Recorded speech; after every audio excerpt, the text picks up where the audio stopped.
Flair comes in. Was it a surprise to you at all that Flair would be in the WWF, considering, he was the face of the other brand? He's kind of literally is the world champion with the big gold belt showing up in WWF. When you've been around the business as long as I have, even back to that point, nothing really surprises me, to be honest with you. As crazy as that sounds, it's just the nature of the business.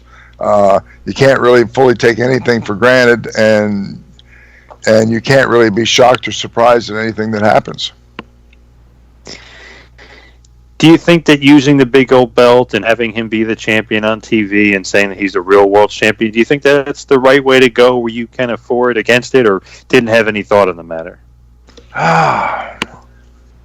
Well, he was championship, had a pedigree for that, and so championship belt, it was like, I go back to championship belts were something that some guys needed to get to that level. It's like, well,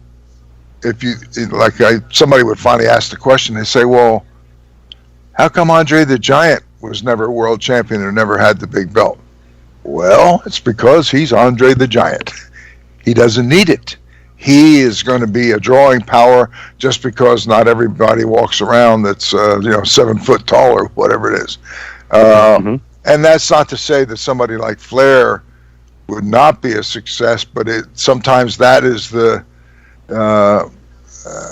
he lived the gimmick. He back when he first started in the Carolinas, he bought a limo and hired somebody to dress up and to chauffeur him around. And he did it because he had a vision of what he wanted to be and made a financial investment of buying a car and paying a driver for a while until he got established. And a lot of guys don't ever think of their career that way, that maybe it involves an initial investment to get to where you think you want to be. I'm even thinking about it from kind of a different angle, as far as it's not very old school. It's almost kind of wishy-washy that he is the champion of the other promotion and he's actually has that belt on your TV program. Is that kind of like taboo? Is that something that's like, man, like somebody that's old school, even like yourself, like, man, that's kind of it's like a wishy-washy kind of thing? Yeah, it's I remember there was a situation too where Medusa had a belt, changed companies, and then took the belt and dropped it in a trash can. And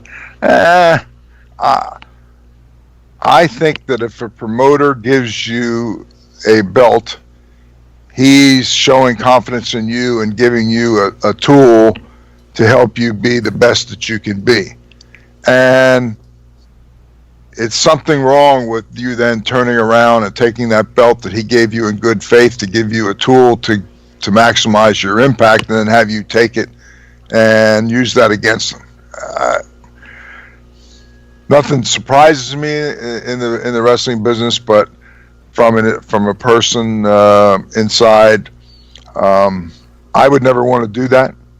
The understanding was, if you make me a champion, and if I plan to leave, I'm going to give you advance notice and figure out a way to drop the belt. I'm never going to leave with it. So that has happened. Yeah, absolutely. And Medusa, you're right. She was the WWF Women's Champion. She goes on WCW Nitro, throws in the trash. So, yep, that is definitely true.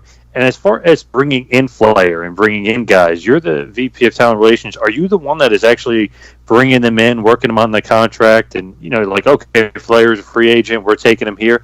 Is that something that you're working on, or is there somebody else that's bringing the guys in? Somebody else is bringing them. I never was involved in going out and recruiting talent.